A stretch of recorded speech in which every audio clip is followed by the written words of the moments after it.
Hello students, very good morning. कैसे हैं आप लोग? स्टूडेंट, आज हम समझते हैं वर्किंग कैपिटल का ट्रीटमेंट।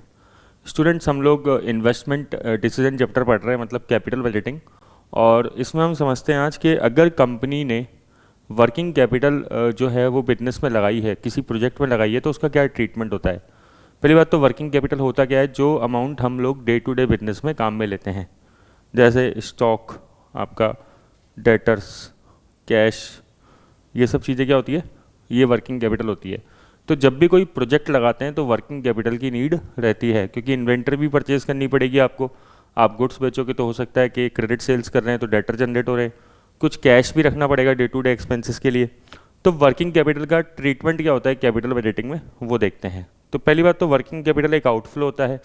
जैसे ही हम किसी प्रोजेक्ट में पैसा इन्वेस्ट करते हैं तो वर्किंग कैपिटल भी लगाई जाती है। लेकिन working capital start of the project में तो आउटफ्लो है, मतलब 0 ईयर में तो एक आउटफ्लो है, कैश जा रहा है।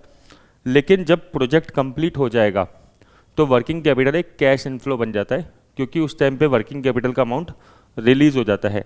क्योंकि जब प्रोजेक्ट खत्म हो जाएगा तो जो आपके पैसे फंसे हुए थे स्टॉक में, डेटर्स के अंदर, वो सारे पैसे लास्ट में रिलीज हो जाते हैं।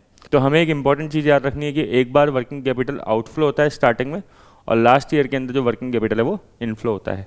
एक एग्जांपल के थ्रू समझते हैं।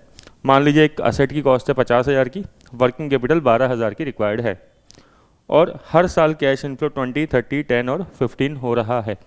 कॉस्ट ऑफ कैपिटल जो है वो 10% है। आपको एनपीवी निकालनी है, नेट प्रेजेंट वैल्यू। तो अब ये जो वर्किंग कैपिटल रिक्वायर्ड है, ये एक बार तो आउटफ्लो है, तो 50,000 के साथ ये कॉस्ट में जुड़ जाएगा। तो कॉस्ट आपकी 62,000 इस तरीके से हो जाएगी।